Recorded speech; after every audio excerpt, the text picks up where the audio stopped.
All right, so welcome everyone. We've got Kimmy Jones presenting for Hospicare 101. And my name is Bert Scholl with the Cancer Resource Center. Welcome everyone. And Kimmy, I'm handing it to you. Welcome. Great. Thanks for coming. Thank you. Thank you very much. So my name is Kimmy Jones here in the yellow shirt. I hope you can see me on the screen here. I am the clinical outreach nurse for Hospicare. Hospicare is currently the one and only hospice provider for Tompkins County and for Cortland County. I've been at Hospicare for about 5 years, and I actually started off as one of their primary nurses. And then after that, I became the charge nurse. And then now I've moved into this clinical outreach position. So I have walked the walk. I'm not just talking the talk to you tonight. And please, if you have questions, I always open up after I show my PowerPoint slides some time for Q&As. I think that's actually a lot of the time that's the most valuable information sharing for a lot of people. However, if you think of a question on a slide, don't hesitate to raise your hand or pop in and ask a particular question while we're talking on the slide. I don't mind being interrupted at all. So I have a slide presentation that just kind of talks about hospice services in general, what they are, what they aren't, some of the things that we do, some of the things that we don't do. Hopefully we can clear up any misconceptions. And then, like I said, at the end, Q&A for anybody who has particular questions. And we mentioned previously, so, Bert had a great point. If there's anybody who wants to ask a question that doesn't get recorded in this session, just let Bert know that you'd like to ask a private question. And or if you think of questions after we're all logged off of Zoom here, don't hesitate to reach out to Bert because he has all of my contact information. So if you have a question that he can't answer, he can reach out to me after the fact and we'll get you that information. Okay, so Hospicare is the hospice service provider for Tompkins County and Cortland County. So what that means is anybody who's living inside Tompkins County or Cortland County, whether that's in their own private home or the home of a loved one, a skilled nursing facility or an assisted living facility, if that person needs hospice services, it would be us at Hospicare who would be providing that service for that person. Oh, let's see if we can get. Nope. There we go. So this is a huge year for Hospicare because it's actually our 40th year of being the hospice provider for the community. So we actually opened in 1983, which was 40 years ago. So you might see a lot more billboards and signs and excitement. And that's one of the reasons why. It's our 40th year serving the community. And it actually is our 20th year for women's swimming, which I don't know if anybody was involved in women's swimming. It was supposed to be last weekend, but the swim got canceled because of high winds and bad weather. But we still had a very successful fundraiser, and I showed up in my wetsuit anyway. We'll swim next year. So 40th year for Hospicare, 20th year for women's swimming. Okay, so this is a picture of Dame Cicely Saunders. And Cicely Saunders was actually a social worker in the UK. And back in the 1960s and 70s, she kind of noticed, that was pre-hospice basically, she noticed that people who the medical community said, I'm sorry, but there's nothing more we can do for you. They were just kind of being warehoused in these buildings and just waiting to die. And rightfully so, that was very bothersome to her. Because she felt like, well, just because there might not be things that we can do medically to extend someone's life, that doesn't mean that there's nothing we can do for you. And so she has a couple really famous quotes. If you Google her, Dame Cicely Saunders, her famous quotes will come up.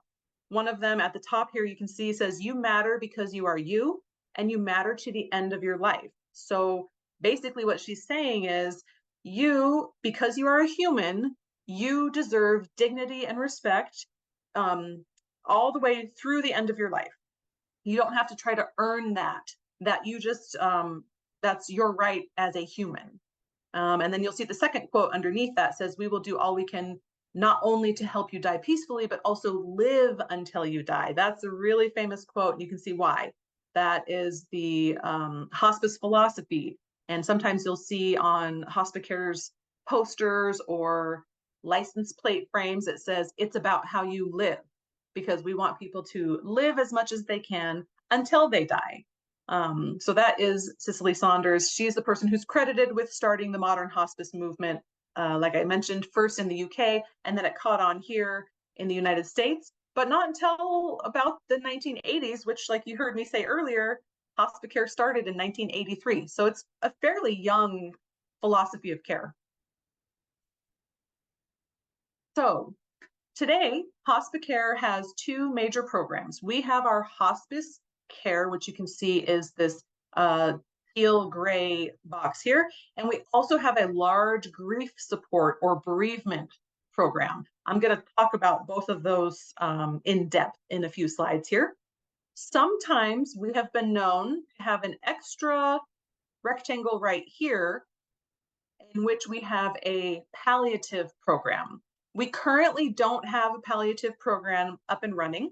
It comes and goes based on our resources and finances. So it's not currently running, but it is all of our dream to get that up and running again someday, and I'm confident that we will. But currently, right now, we have hospice services and we have our grief support or our bereavement services. Okay, so let's talk about palliative care.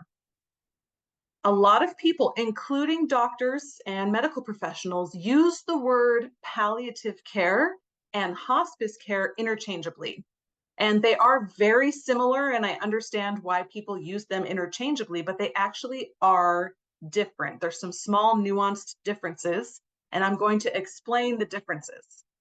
So palliative care, to palliate, means to alleviate suffering. And so palliative care, its primary goal is to alleviate suffering that a person can experience at any point during a significant illness or a significant medical condition. So palliative care can take place while a person is still receiving curative and or life-extending treatment. Palliative care is not junior hospice. A lot of people think that it is. It can be for some people, but that's not what its primary goal is. It is to palliate or ease suffering for people during any point in the course of a severe illness. Oops. So here is, this slide is a little bit clunky, but I'm going to explain what it's trying to show to you. So this rectangle from over here on the left all the way over here on the right, it's supposed to be the journey of somebody going toward the end of their life. Okay. In this blue triangle here, this blue triangle is supposed to represent invasive, curative, life-extending, life-prolonging medical treatments or medications. Okay. Then this light green here is supposed to represent palliative care or palliation. So this is what we're doing to make sure that this person is comfortable and we're alleviating any suffering they could experience while they have a significant or severe illness. So you'll notice that when we start off here on the left, this person, maybe they have a significant illness, and we're focusing a lot on the blue. So a lot of focus on life-prolonging treatment. And we have a lot of life-prolonging treatments available to us in this day and age.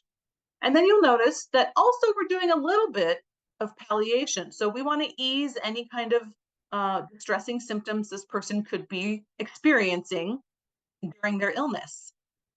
And then we go on through their life, and you'll notice we might need to start easing up more and more palliation or more and more focus on comfort. Now, people sometimes get to this perfect middle place right here. And we call this the inflection point. And the inflection point is where all of our treatment and life-prolonging technologies and medicines actually start doing more harm than good for a person. And so at this inflection point, you'll notice that then we start easing away from all these intense in life prolonging treatments, and we start ramping up a lot more of this comfort and palliation. Okay. Now, at this point, you'll see where it says hospice care. This, you'll notice, is all palliation, all comfort. We don't have any life prolonging treatments happening during this time. So that's one of the nuanced differences about what hospice care is when you're comparing it to palliative care. Hospice care is all comfort, all dignity. Palliative care is comfort and dignity that can also take place during this life prolonging, life extending treatment. A very simple example would be if somebody has end stage kidney failure, okay, and they are receiving dialysis. That's a life prolonging treatment. So they could receive dialysis and still be receiving lots and lots of comfort and symptom control during palliative care.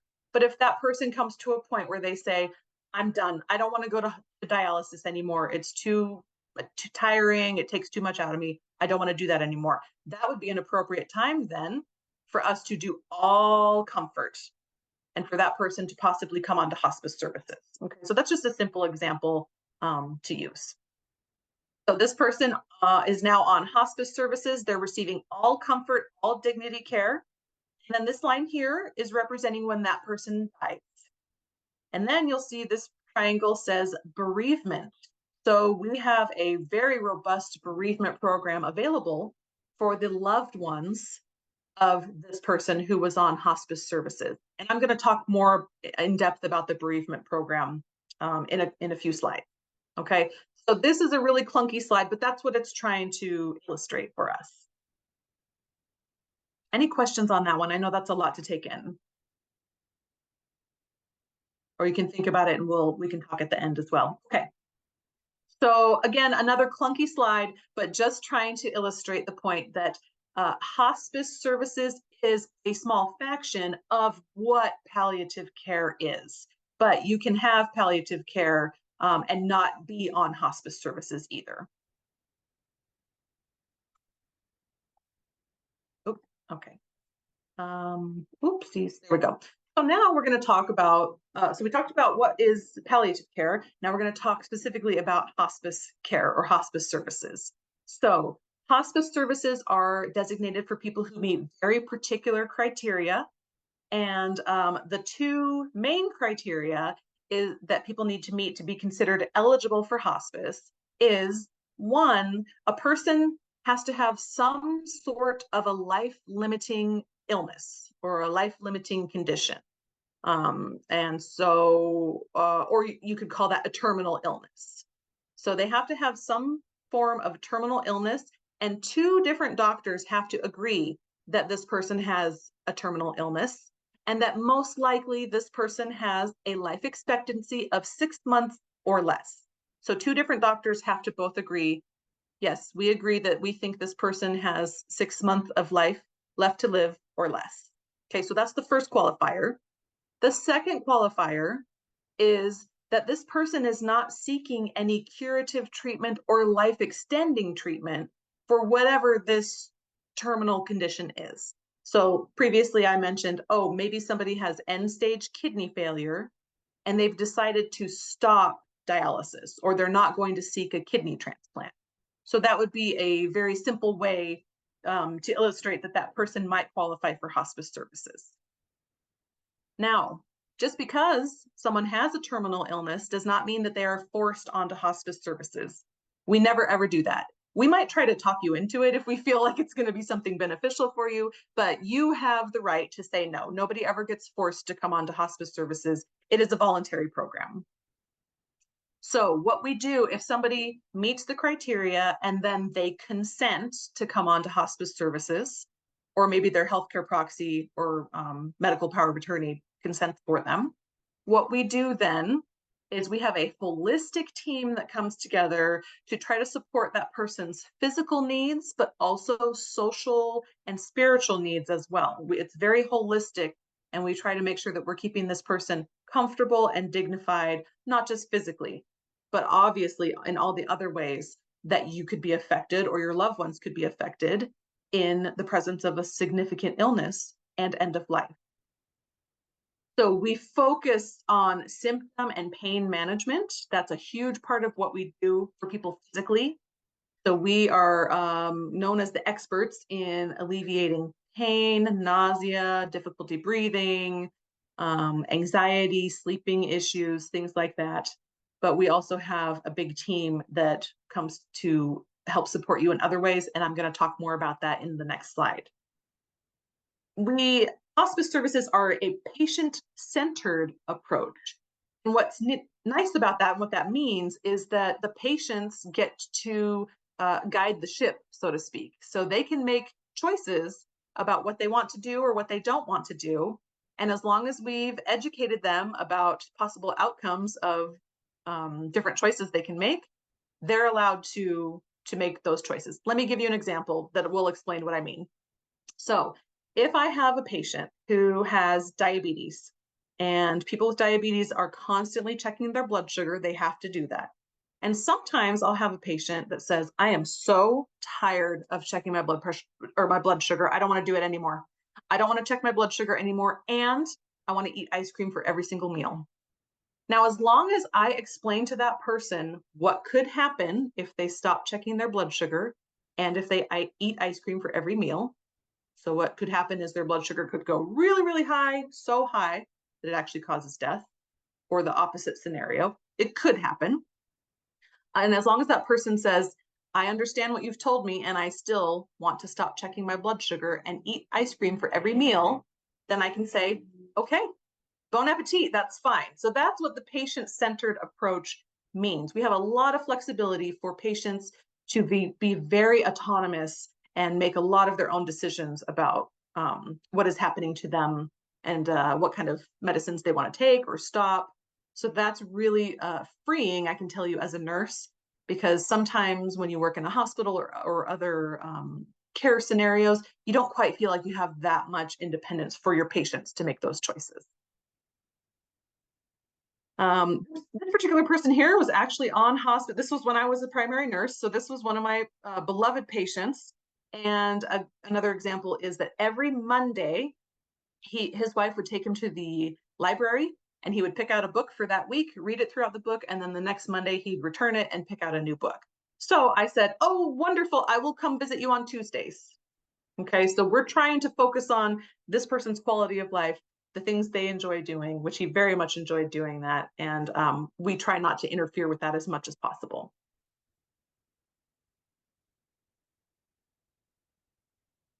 Okay, this slide looks simple, but I think it's very important. So where do hospice patients receive their hospice care?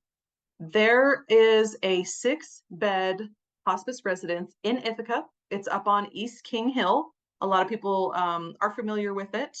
And that is a beautiful facility. It has 6 rooms for people to come and be cared for around the clock if they need to or want to. But you do not have to come to that hospice residence to be on hospice. There's a misconception that some people have that they think, oh, well, I don't want to sign on to hospice because I want to stay here in my home and I don't want to have to go and move into that hospice residence up on East King Hill. They don't have to. In fact, the 6-bed residence that we have is available, but only 5 to 7% of the people on hospice services actually are cared for in that residence. 90 to 95% of people on hospice services are cared for in their home, either in their own private home or the home of a loved one. So that's a misconception I want to clear up. Signing on to hospice does not mean you have to come to the hospice residence in Ithaca. The majority of people are cared for in their home, which is good. That's where most people want to be. Some people can come and stay in the Hospicare residence up by Ithaca College. Also, we can care for people who are in assisted living facilities or skilled nursing facilities. So some of the facilities in the area, like Cayuga Nursing and Rehab or Brookdale, Bridges, other places like that, people can stay there and still be on hospice services. And then we have the hospital. Only about 0.5 to 1% of hospice patients are cared for in the hospital. And that's good. That tells us that we're doing a good job because most people do not want to be in the hospital at that point. They want to be home. Here's all the places that people can be cared for on hospice services.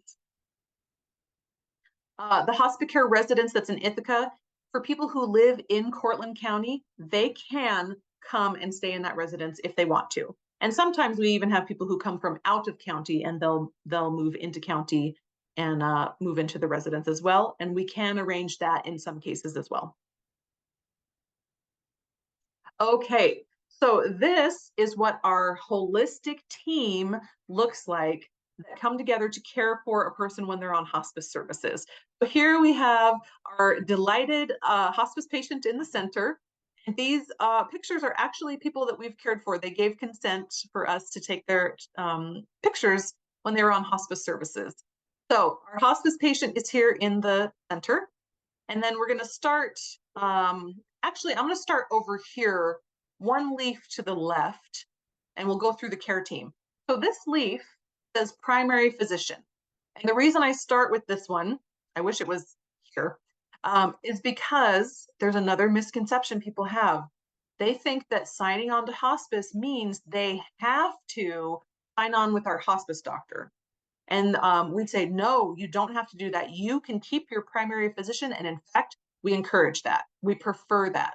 So signing on to hospice services, your primary physician, as long as they agree to it, and they normally do, will remain your primary physician. They will still be a part of your care team, even when you're on hospice services.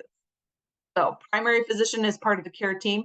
We do have a medical director, Dr. Lucia Yander. A lot of people know who she is here in the community. So she is our medical director, available to be a support in the team as well if needed. Next leaf over says primary nurse. So this is the person who comes to make a visit to you or your loved one at least one time a week. We ask them to check in at least once a week, even if you say everything's going great and you're doing fine. We like them to lay eyes on the hospice patient once a week, and they can check in or visit more often than that if needed, if they feel like they need to, or if the patient or the loved ones call and ask for another visit. This primary nurse can be the eyes and ears for your primary physician. So they can contact your physician if you need changes to your medications or you need some more equipment in the home. They become that communicator. Okay, the next leaf down, personal care. So we have home health aides who are staffed by Hospicare, and they can come to help care for a patient's personal care needs. They can only come Monday through Friday, and they can only come for 1 hour a day. So it's a very quick visit, but that visit can be helpful for people because our home health aides can provide a bed bath or maybe help you get dressed or help your loved one get dressed, change bed linens, and sometimes those things are enough to exhaust someone. So our home health aides can be a support in that way. The next leaf down, this is a really important one and very, very helpful for a lot of people, on-call nurses. So when someone is on hospice services, we give them a phone number to call anytime, 24/7. They can call in the middle of the night. They can call at 6 o'clock on Christmas morning. We always have on-call nurses available. And this is helpful because if there is a simple need, the nurse can help someone over the phone. However, if there's a more serious need, this on-call nurse can actually dispatch and go and make a visit to the hospice patient in their home. Again, at any time. This is helpful because this gives people a phone number to call instead of 911 if there's something medical happening. Because what happens when we call 911 and an ambulance shows up to our house? You get put in the back of the ambulance and you go to CMC or maybe Guthrie, and then you wait there for who knows how long. And again, like I mentioned before, most people, when they're on hospice services, don't ever want to be inside a hospital ever again. So we have the on-call nurses who can make visits instead of having to call 911. Another thing our on-call nurses can do is If a patient dies and it's after hours, the family and the loved ones just call us. They do not have to call 911. They don't have to call the police. They don't have to call the funeral home. They call us at Hospicare. A nurse comes out to the home, and a nurse will pronounce death and then support the family through the next steps in that acute time. So that is a huge relief for a lot of people to know that they don't have to have lights and sirens and police and ambulances coming to their house in the middle of the night, neighbors wondering what's going on. Nope, very, very calm. You can call our on-call nurses and they will come out to you. The next leaf down, we have office staff. Of course, we've got a huge administrative staff that helps us keep our agency running. Volunteer services. I don't know if anybody here has ever been a hospice volunteer or considered it or have a loved one who's been a hospice volunteer. We are very, very lucky, especially in Tompkins County, that we have a huge, very enthusiastic volunteer battalion, I call them, of people who are happy to help. They can help us with administrative tasks. Sometimes they make phone calls for us or stuff envelopes for us, but they can actually volunteer and for companionship for our hospice patients. So we've had volunteers that will go grocery shopping for our patients, or maybe take their dog out for a walk. Sometimes we try to find volunteers who we think will be a really good match for a particular patient. So I had a patient who loved tractors. He was a motorhead. You could point at any tractor, a picture of any tractor, and he'd tell you the make, the model, what was good about it, what wasn't good about it. So we tried to find him a volunteer who was also a motorhead, another volunteer who loved tractors, who loved vehicles, and they could talk about tractors for hours and hours, and they had a great time. And I learned a few things too from what they had to say about tractors. Volunteer services are actually required by the government for our hospice services, but like I mentioned, we have no problem meeting our requirements. Bereavement services is the next leaf here.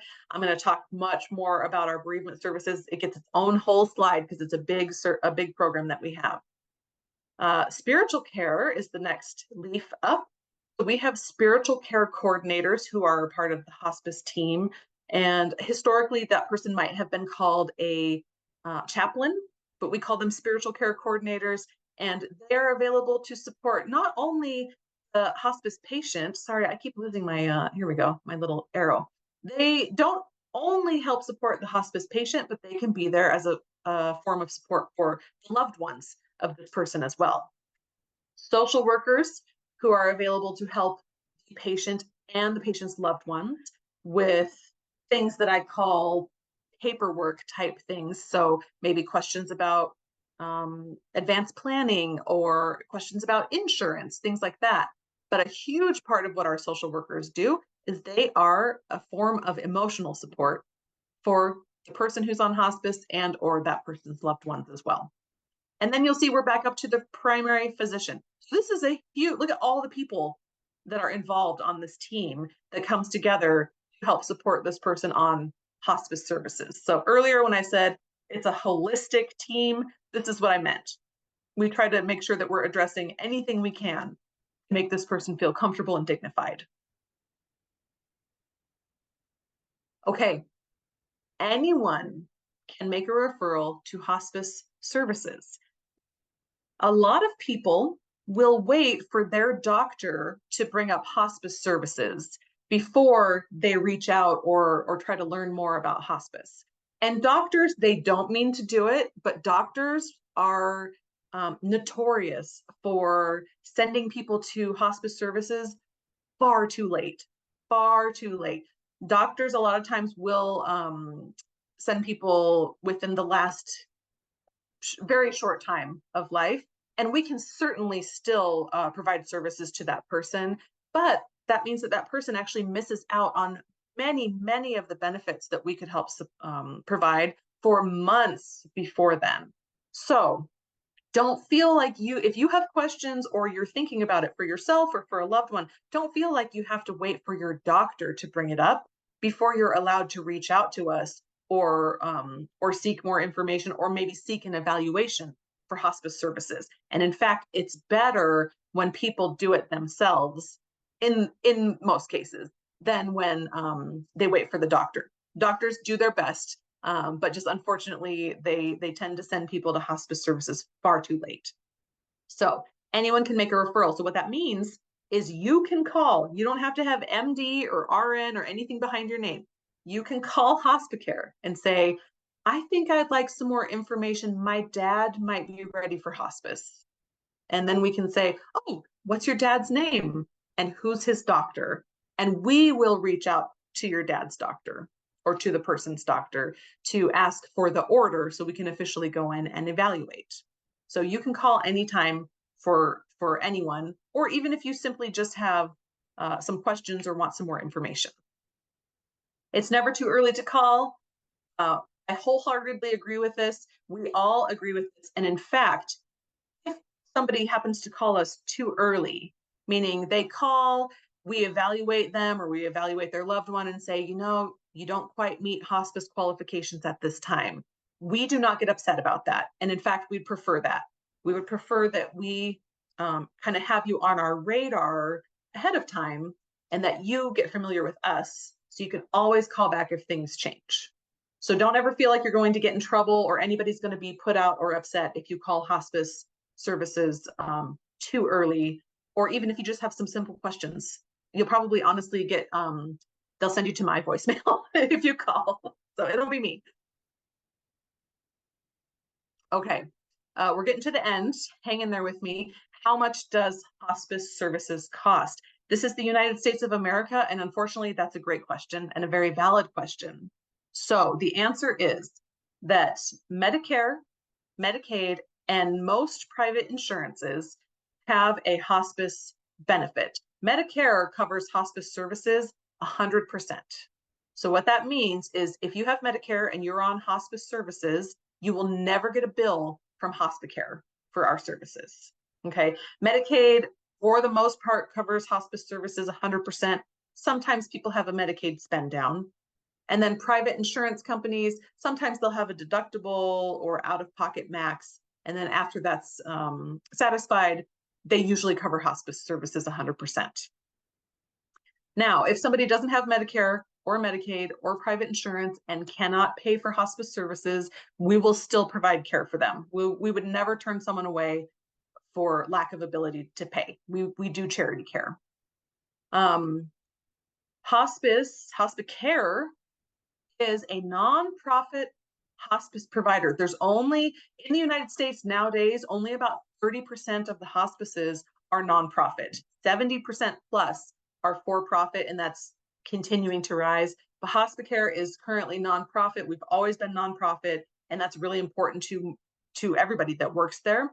So we receive a lot of our funding through community support, fundraisers, women swimming, like I just mentioned. We tried to get in the water. It didn't work out this year. We'll do it next year. But we have a lot of community support due to our nonprofit status, which is helpful for our expenses.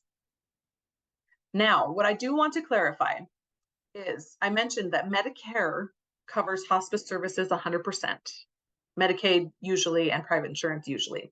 Now, if somebody comes to stay at the Hospicare residence, the 6-bed hospice residence that's on East King Hill, the daily custodial fee to stay there is not covered by Medicare. And most private insurances, I don't think I've ever seen one that does cover it. So a lot of people end up paying out of pocket to stay there. That's a separate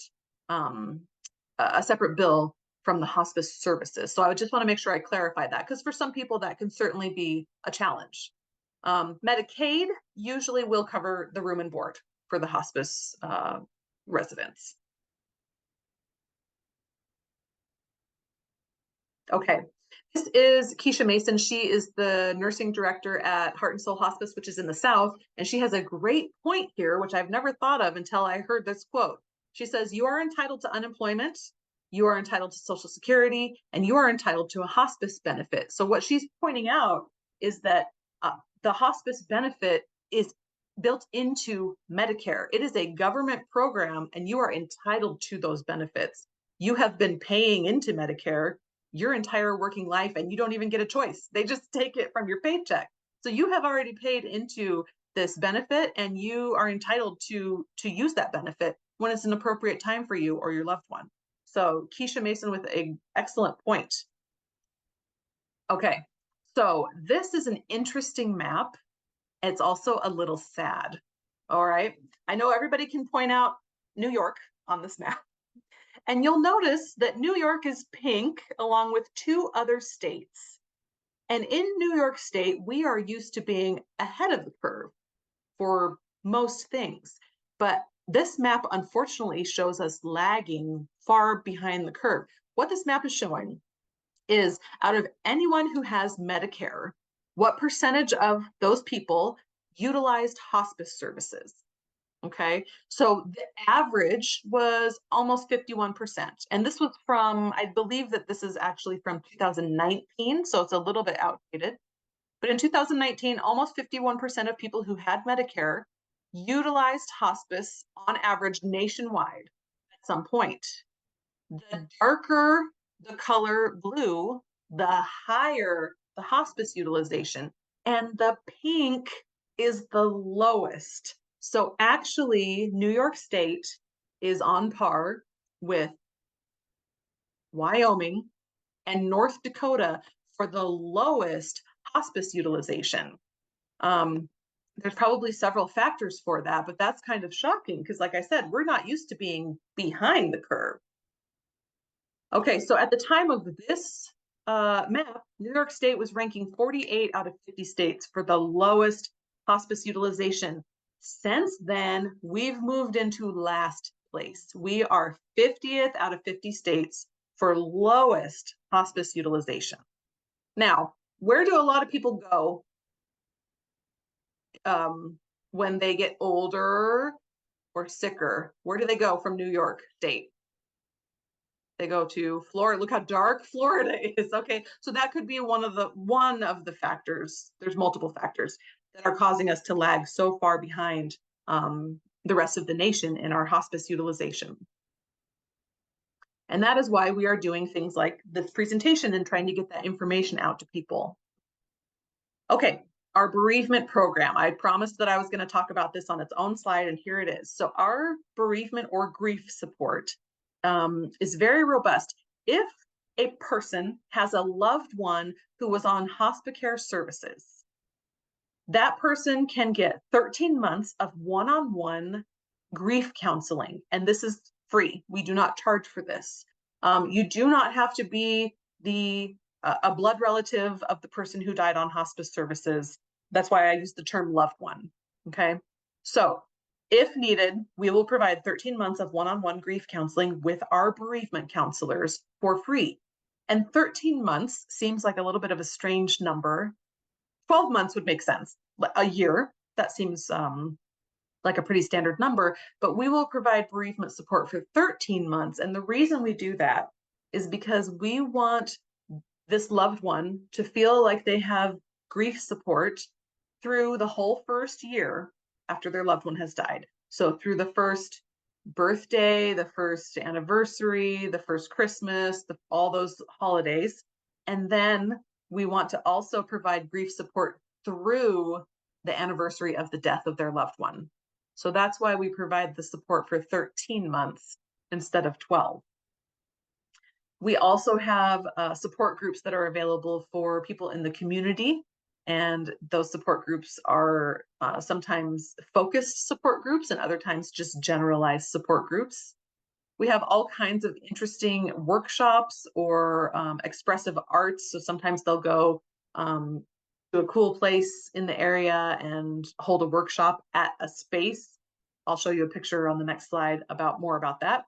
We have events for children and teens, and our bereavement counselor, Laura Ward, she's actually the manager of the bereavement program, she has history and education and training to work with children and teenagers. We also hold community memorials. Usually we have 2 large ones every year, one in the summer called Illuminations, and then there's also always one in the wintertime. And then, of course, all kinds of different mailings that we send out and phone calls to make sure that we feel like the loved ones of this person who died are feeling supported. So here are some examples of some of the interesting workshops that they've done in the past. So they had a Discover Your Strength Through Circus Arts. So they actually went to a facility that had mats and juggling and ropes and all kinds of things that people could explore as they were supporting each other in being grievers, or people who are grieving. Metalworking Our Memories. This is really interesting. So they actually went and made sculptures. They worked on making metal sculptures as a support group with each other. And then here's an example of one of our focus support groups, Coping with the Holidays. So Laura Ward, our manager of the bereavement program, she put on this in-service that was particularly aimed at what you do when you're grieving during the holiday season. So those are just some examples of the robust bereavement group support that we offer. One other thing I do want to mention about our bereavement support is that we also provide community bereavement support. And what that is if there is a person in our community in Tompkins County or Cortland County, and they are grieving anyone, they're grieving their loved one on the West Coast who passed away, or they're grieving their loved one in Florida, they can actually still come in and utilize 6 free sessions with our grief counselor, and that's free. That's just a support that we feel is important to provide to the community.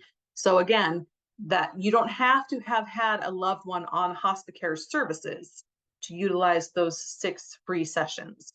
We just use that for people who are grieving someone.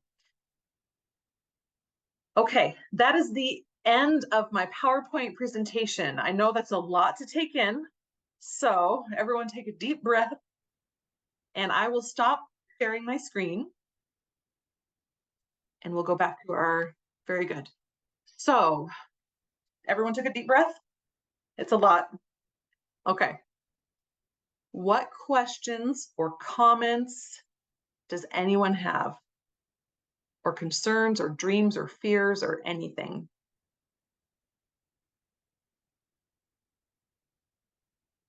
Did anybody learn something that was new? Did anybody find out some new information, or do you feel like you kind of had a good grasp of what we have?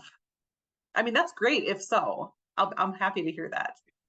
Kimmy, that was a huge amount of fantastic information. That was a lot of information. It was It's excellent. a lot of information.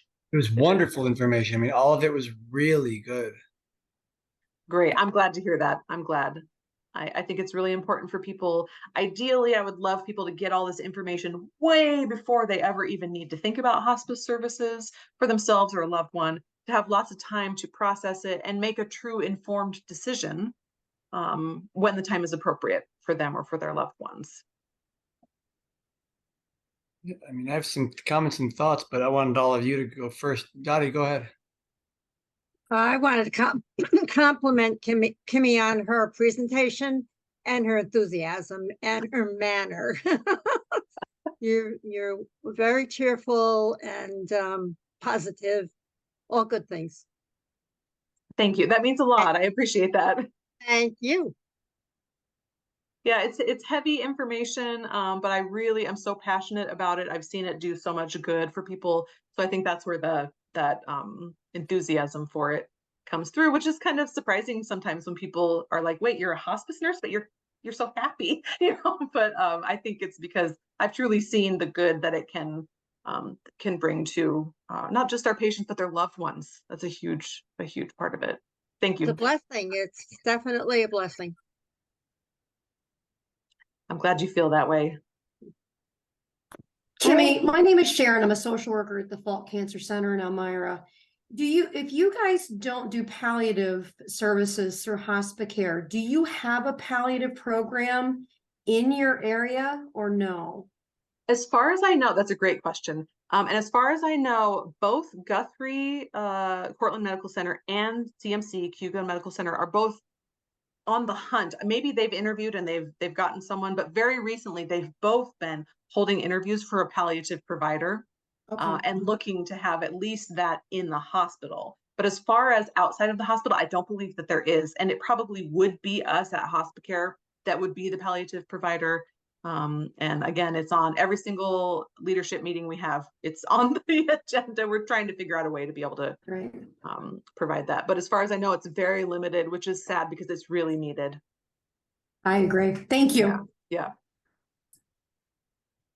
Now, Patricia, I feel like you had a you question. mentioned that you have a good relationship with the primary doctor and nurse, and that if the patient needs an adjustment on the medication or equipment, it was my understanding that in hospice care, there's no life prolonging medication or equipment used, that it's just not used at all. The person is discontinues all that. Oh, that's a very, okay. Yes and no. So when somebody comes on to hospice services, if there's any medications that they're taking that we can justify to Medicare and say, this person still needs to take these medications because it's alleviating distress or it's helping prevent distressing symptoms, then that person can continue to take those medications. Yeah. What can happen though is sometimes somebody might be on a medication. Oh, let me think of a good example. Maybe if somebody is on, maybe they come onto hospice services and they're, oh, am I glitching out? I just got a little note that No, said you're my connection. fine. Okay, Fine. good. So maybe somebody comes onto hospice services and the reason that they qualify for hospice is because they have advanced dementia. This is just as for an example. So sometimes people are taking dementia medications, like Aricept, and I forget the name of the other one. And so sometimes we might say, okay, that's considered a extending medication, and we recommend that you discontinue it. So in that case, there might be like individual medications that we recommend are discontinued, but ultimately the primary physician is the one who will either say, okay, yes, I agree with you, let's discontinue. Or sometimes they say, nope, I still want my patient to be taking this medication. And so they won't discontinue it. Yeah. So people can still certainly be on several medications. And they can also be on medications if they have some other form of illness, but that's not the hospice illness. And that's not uncommon. Is there So any sorry, what does projection that about, mean? the palliative care in this area and in the county or in the Cortland and Tompkins area? I'm sorry, I think Is there somebody, any projection about the reintroduction of palliative care? is there any rejection of that? Projection about reintroducing palliative care into is there any? Like a timeline?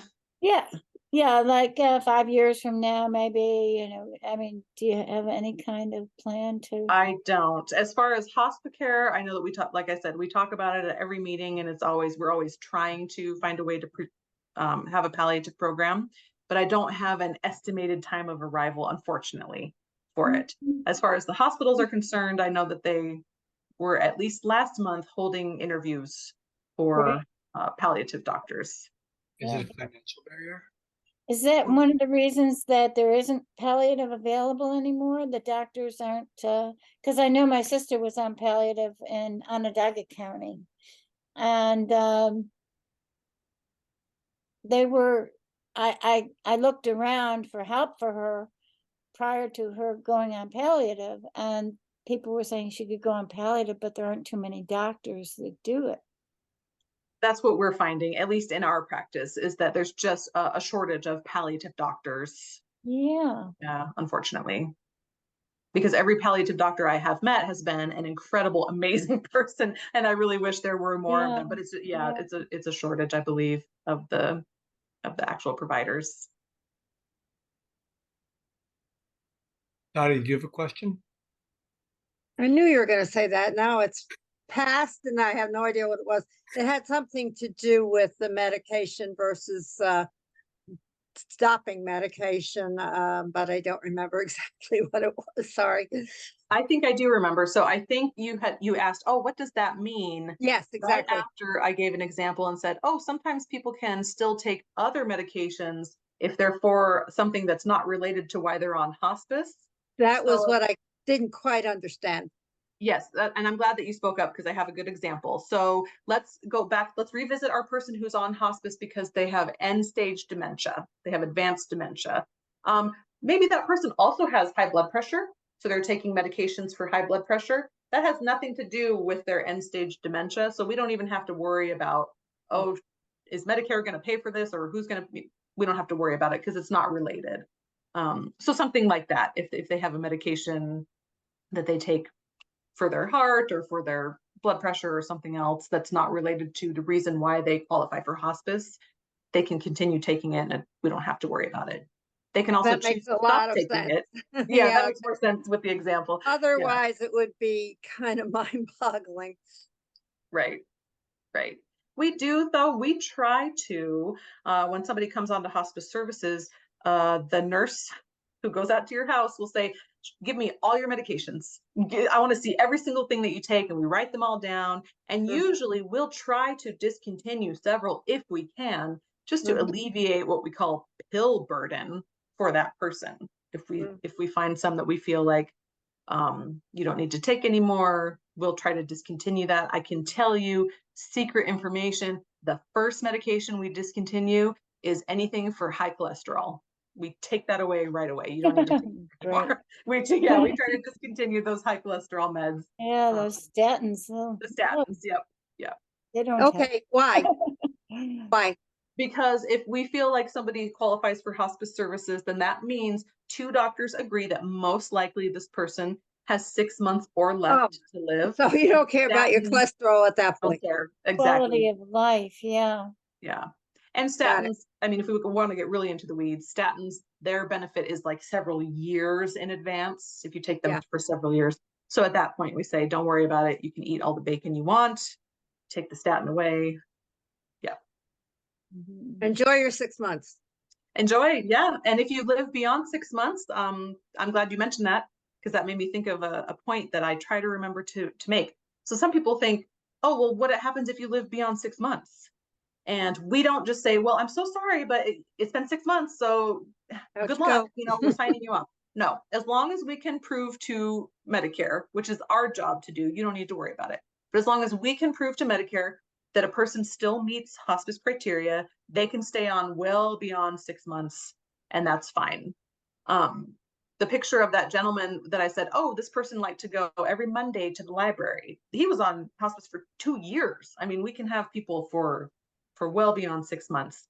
Now, if we have a person who looks like they meet hospice criteria and we sign them onto hospice, and then sometimes people stabilize or even improve, sometimes we do have to sign people off of hospice services or discharge them. We call them our graduates. We say, oh, you're graduating from hospice, but we can always sign them back on if and when things change. So it's not like you only get one chance. We can always sign people back on when they meet criteria again.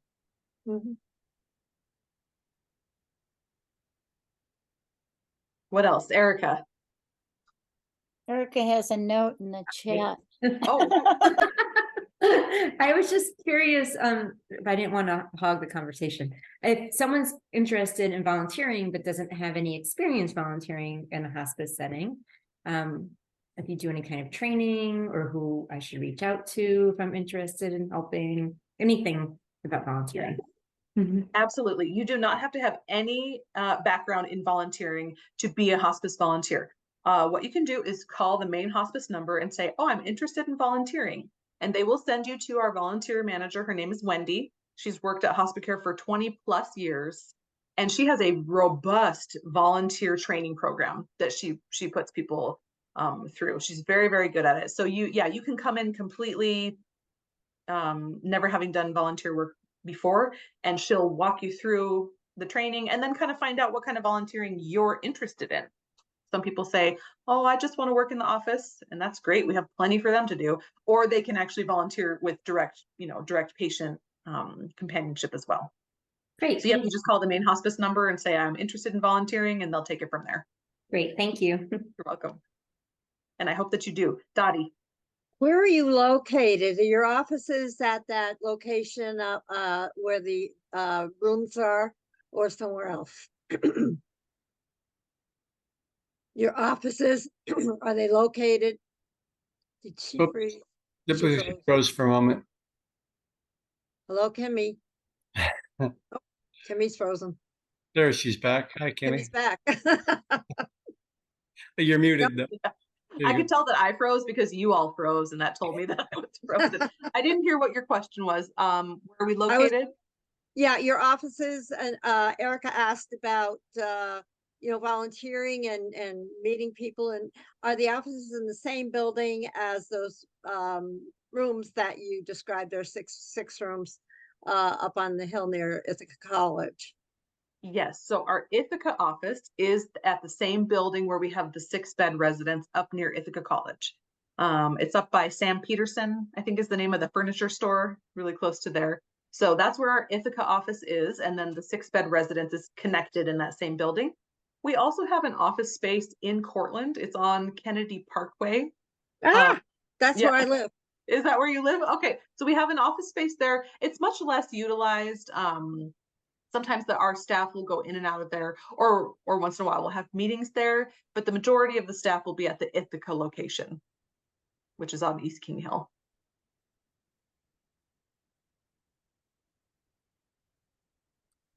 What else?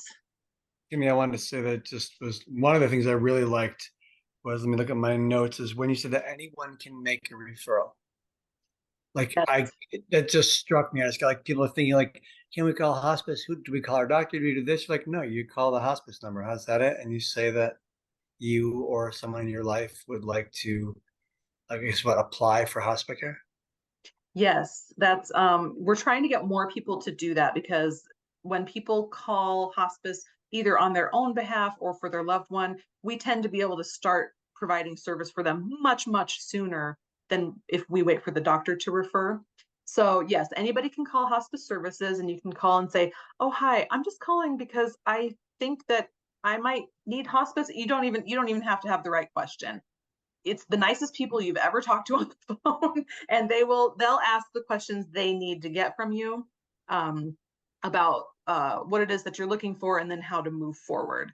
So we'll get the information about the person that you're calling about, whether it's yourself or your loved one. And then we usually ask who their doctor is. And then if we feel like, okay, you said you want us to come and evaluate your mom. Okay, we'll call her doctor for the order. So then that's nothing else that you need to do. We will contact her doctor and say, hi, we'd like an order to go evaluate Jane Doe, your patient, Now, and then we can go You out need there. 2 doctors for that, or 1 doctor for that part? So great question. Your primary doctor, the person's primary doctor, and then Dr. Yander, our medical director, she's number 2. So it's nothing else extra that you have to do. We have it all like embedded in our system to be able to get that The second. really common misconception that a doctor has to initiate it. I don't think most people know that they can just pick up the phone and call you and ask questions. Right. Yeah. A lot of people don't know that. And it can seem really scary sometimes, like, people might be afraid to call hospice. So that's why I like to get this information out way ahead of time and let you know that even if you just have simple questions, you can call us anytime. We're happy to answer questions. That's very good to know. And may I ask what the barrier to palliative services is? Oh, yes. Finances. Okay. So hospice services is a federally funded program through Medicare. But palliative services, there's no federal funding or any kind of, I can't think of the word. It's a simple word.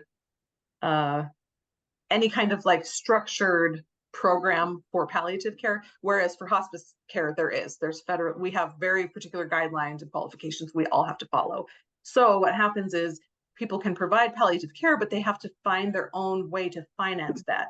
Usually that's through hiring a palliative nurse practitioner or a physician's assistant someone who can charge insurance companies for a consult.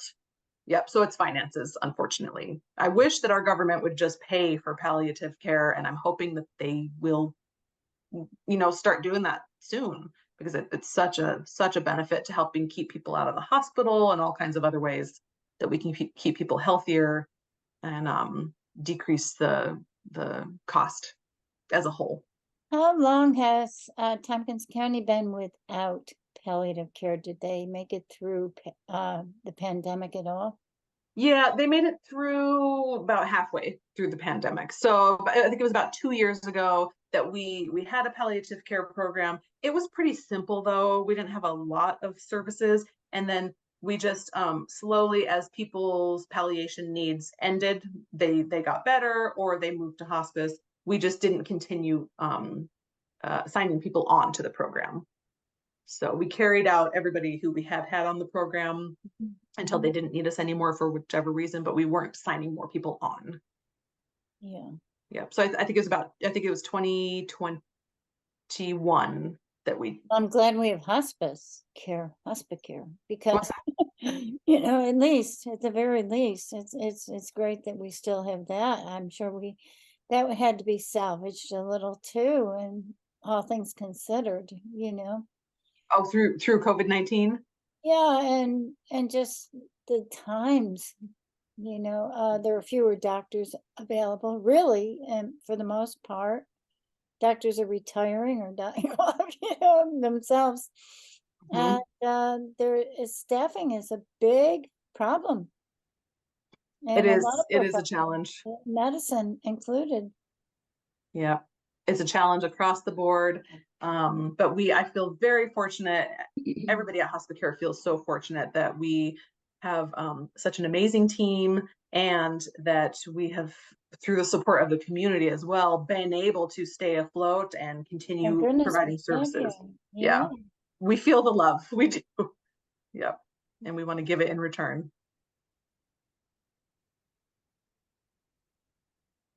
Because you are making a big difference in the community. Well, you're a good That's good. representative, Kimmy. Do you do any Thank you. services like when there's a tragedy of some sort, counseling? I know you have a certain amount, the bereavement part, is just so important. But when, I know this is kind of off the wall, but say a teenager commits suicide, or something like that, all the teens that are impacted, I mean, it goes like wildfire, Yes. do you a youth program at all for bereavement? What we have done and will Or if continue a to do. teen dies a natural death, or or a Yeah. car accident or something. Or an accident. We have certainly done that. And please, if you know of any incidences like that, reach out to us, because we do. Yeah. We will have our bereavement team will actually sometimes go out to a school or they'll go out to a workplace. I wondered about Sometimes healthcare professionals, if they lose one of their patients that they've been caring for years and years in a facility, they need support as well. So yes, our bereavement team will do special support groups like that, and they'll go out in the community. Mm-hmm. Yes, Great. absolutely. I just thought of that. It's just like, it's so powerful. Because I know at 9/11, I was going to school at SUNY Oswego, a non-traditional student. And I was in a doctor's office and saw it happen on TV. I was waiting for an appointment. I went off to school after it takes 2 hours to get to school from where the doctor's I got to school and there was nobody on campus, and then the bereavement and grief sessions started, immediately on campus for people who were, the few people that were left on campus. I'm glad that they did that. And that is something that our agency feels very strongly about, doing that for the community as well. So if there is a tragedy, they will certainly, It's great. We kind of activate It makes grief a team. big difference, because it can be totally tragic. Yeah.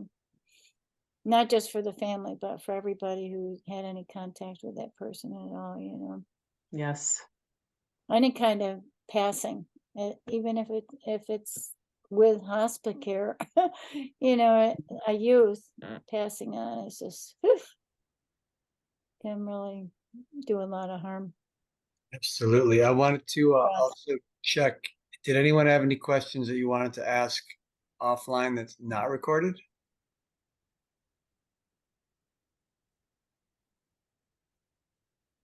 All right. No, so okay. Mhm. Thank you so much. It was an excellent presentation. Thank you. I'm glad. I hope it was informative. I hope that you have lots of time to think about and process.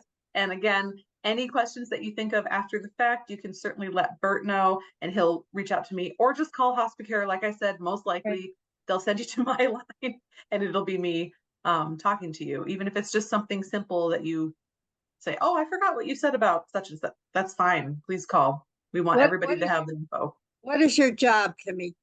I'm the There, clinical outreach specialist, but I usually just call myself the clinical outreach RN, the clinical outreach nurse. So technically my job is to reach out to the doctor's offices, the hospitals, the healthcare providers, and our contacts in the community. But I also really enjoy doing this kind of thing and just talking to the community as well. Yeah, because I think that's even more valuable in a lot of cases. Mhm, Yeah. it is. Thank you. Thank you so much, Kimmy. You're Fantastic welcome. presentation. Super Thank you appreciate it. very much. Thank you, everybody, for joining. Thank you. Have a great evening. Be well.